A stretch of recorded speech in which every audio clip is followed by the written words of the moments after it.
नमस्कार दोस्तों, सोनेस विजन में आपका स्वागत है। आज के एपिसोड में मैं आपके लिए दो स्टार्टअप्स लेकर आया हूं शार्क टैंक से और मैं आपको इस वीडियो के अंदर फंडिंग के और सोर्सेज के बारे में बताऊंगा। तो आइए इस वीडियो को चालू करते हैं। हविंता अभी शार्क टैंक में आया था, बहुत अच्छा मेरे को ये स्टार्टअप लगा क्योंकि ये आयुष के अंदर डील कर रहे हैं। बट मुझे इस स्टार्टअप में प्रॉब्लम क्या लगी और इस फाउंडर में प्रॉब्लम क्या लगी वो भी मैं डिस्कस करूंगा और क्या क्या सोर्सेस हैं इस स्टार्टअप के लिए फंड रेस करने के लिए। तो देखो, मैं इनकी वेबसाइट पे गया, इनकी वेबसाइट बहुत अच्छी, बहुत प्रीमियम, बहुत बढ़िया बनी हुई है।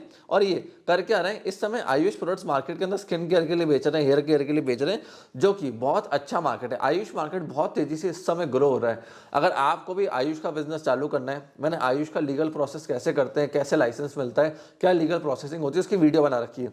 अगर आपको मैन्युफैक्चरिंग कर रहे हो तो आयुष लाइसेंस लेना जरूरी है, मार्केटिंग कर रहे हो आयुष लाइसेंस लेना जरूरी नहीं है। अब मैं हविंता के अमेजोन पे गया तो मैंने देखा कि अमेजोन पे इनके 10,000 से ज़्यादा रिव्यूज़ हैं और फ्लिपकार्ट पे इनके 23,000 से ज़्यादा रिव्यूज़ हैं। तो बहुत अच्छे रिव्यूज़ इन्होंने फ्लिपकार्ट, अमेजोन, गूगल पे ले रखे, जहाँ से इनको ऑर्गेनिक ट्रैफिक बहुत अच्छा मिल रहा है। अब आयुर्वेद बिजनेस की मैं आपसे बात करूँ तो हिंदुस्तान में इस समय बूम पर है। बट प्रॉब्लम क्या हो गई, जब इन्होंने बताया कि प्रोप्राइटरशिप के अंदर थे, प्राइवेट लिमिटेड एलएलपी नहीं है इनकी, तो शार्क्स ने बोला हम इन्वेस्ट कैसे करेंगे। दूसरी चीज, नंबर्स इनके क्लियर ही नहीं थे। 37 लाख रुपीस का ये कह रहे हैं प्रॉफिट आफ्टर टैक्स, मतलब मैंने टैक्स भरा है 37 लाख रुपीस का, पैट दिखाया है इतना। 1.2 CR इनका प्रॉफिट था और 37 लाख रुपए से टैक्स भर चुके हैं। तो ऐसे स्टार्टअप्स एसएमई आईपीओ के लिए एलिजिबल होते हैं।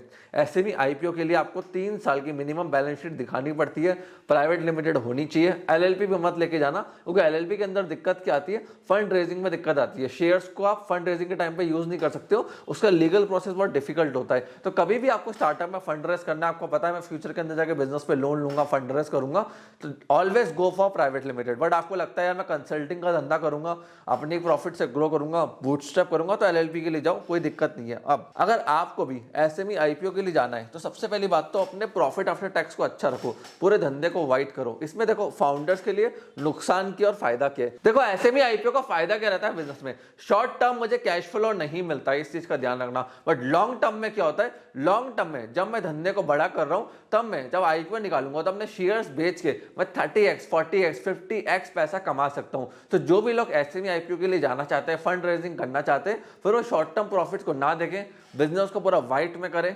टैक्स ज्यादा से ज्यादा भरे, क्योंकि जितना भी आपका पैट होगा उसके हिसाब से आपकी वैल्यूएशन निकाली जाएगी। इस चीज का ध्यान रखना। सो फ्रेंड्स, यह बिजनेस अच्छा था, फाउंडर में थोड़ी दिक्कत क्या थी, नंबर्स नहीं थे। थोड़ा मुझे इसको पर्सनैलिटी इश्यूज है, मतलब पर्सनैलिटी को ट्रेन करने की जरूरत है, जिससे ये इफेक्टिव पिच कर पाए, बिजनेस को चला पाए, पॉलिसीज क्या होती है, स्केलेबिलिटी क्या होती है, प्राइवेट लिमिटेड क्या होती है। और इसको काफी सारी चीजें पता नहीं थी, जो कि शैबी थी, कि अगर आप एक बिजनेस चला रहे हो, मार्केट के अंदर प्रोडक्ट को लॉन्च करो, तो आपको ईच एंड एवरी प्रोडक्ट के बारे में पता होना चाहिए, अपने धंधे के बारे में। अब चलते हैं नेक्स्ट स्टार्टअप की तरफ, वो था नर्चरिंग ग्रीन। इसकी वेबसाइट भी मुझे बहुत अच्छी लगी, बहुत प्यारी लगी, टर्नओवर भी इनका अच्छा है। बट देखो इन धंधों में प्रॉब्लम क्या रहती है, ये जो बिजनेस होते हैं पैशन ड्रिवन होते हैं, not problem driven. Passion driven में कंपटीशन ज्यादा होता है, तो इसमें मार्जिन निकालना, प्रॉफिट निकालना बहुत मुश्किल होता है। जैसे शादी.com है, प्रॉब्लम क्या है, मेरे को अच्छे बायोडाटा नहीं मिलते, तो उस प्रॉब्लम के बेसिस पे 30,000 40,000 50,000 की मेंबरशिप बेचते हैं अनुपम मित्तल की कंपनी। तो जितना प्रॉब्लम को टारगेट करोगे आप प्रीमियम कमा पाओगे, जितना पैशन बेस्ड बिजनेस को टारगेट करोगे वहां को फाइट करना पड़ेगा, कंपटीशन करना पड़ेगा पैशन पिन्योर से, मतलब जो और पैशनेट है आपसे, क्योंकि वो लोग प्रॉफिट कमाने में इंटरेस्टेड नहीं है। रेस्टोरेंट का बिजनेस होता है पैशन वाला, डांस हो गया, सिंगिंग हो गया, सारे पैशन वाले काम है, तो इनमें आरओआई निकालने में दिक्कत आती है। अब देखो ये ऑनलाइन सेल्स अच्छी कर रहे हैं, नर्चरिंग ग्रीन वाले काफी अच्छी इनकी सेल्स है, काफी अच्छा इनका रेवेन्यू है, वेबसाइट से लेके बिजनेस मॉडल से लेके जो डिजाइनिंग वगैरह इन्होंने करी है सब अच्छे से करा है। बट आप एक चीज समझो, आपको अगर आज के टाइम में ऑनलाइन सेल करनी है ना, काफी सारे फाउंडर्स मेरे पास आते हैं कि हम एसईओ करें, क्या करें।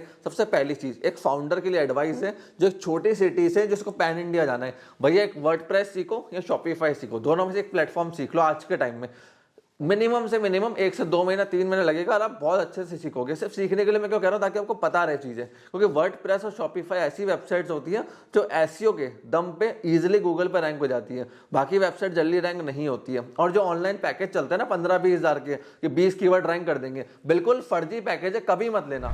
वो आपको बोलेंगे 6 महीने 10 महीने में आपको रिजल्ट मिलेगा, कोई रिजल्ट आपको नहीं मिलेगा, आपके पैसे बर्बाद हो जाएंगे, टाइम बर्बाद हो जाएगा। तो उन पैकेजेस में कभी नहीं जाना है। अच्छी वेबसाइट डेवलप करानी है जो गूगल पर रैंक हो सके, जिसका ऑन पेज एसईओ, थोड़ा बहुत एसईओ की वीडियोस देखो, उसको समझो, तो आपको रैंकिंग समझ में आएगी, ट्रैफिक समझ में आएगा, और उससे क्या आपकी खुद की ऑनलाइन प्रेजेंस बढ़ेगी, सेल्स बढ़ेगी। और देखो अगर नेशनल लेवल पे किसी वेबसाइट को रैंक करवाना होता है ना कि पैन इंडिया से ट्रैफिक आए, पूरे इंडिया में आपकी वेबसाइट रैंक करे, कीवर्ड्स रैंक करे, तो मंथली खर्चा 10 से 15 लाख रुपए का होता है। इस चीज को ध्यान रखना। उसके अंदर भी आपको लिंक्स बाय करने पड़ते हैं, बहुत सारी चीजें करनी पड़ती है। मतलब एक साल का 1,80,00,000 रुपए का पैकेज है और एक साल बाद जाके रिजल्ट मिलते हैं। उस पर भी डिपेंड करता है कि जो प्रोडक्ट आप लिस्ट करवा रहे थे, जो वेबसाइट पर आप रैंकिंग कर रहे थे, वो कितने प्रॉफिटेबल है। प्रॉफिटेबल ड्रिवन नहीं हुए तो आप वैसे घाटे में चले जाओगे। तो जो एसईओ होती है, मार्केटिंग होती है, वेबसाइट रैंकिंग होती है, बहुत हैवीली कॉस्ट के ऊपर होती है, उसे बहुत पैसों की जरूरत होती है। इस चीज का ध्यान रखना। तो कभी ये मत सोचना कि आप एक छोटे से फंड रेस करोगे या छोटे मोटे पैसों से अपनी वेबसाइट को नेशनल लेवल के ऊपर रैंक करा लोगे।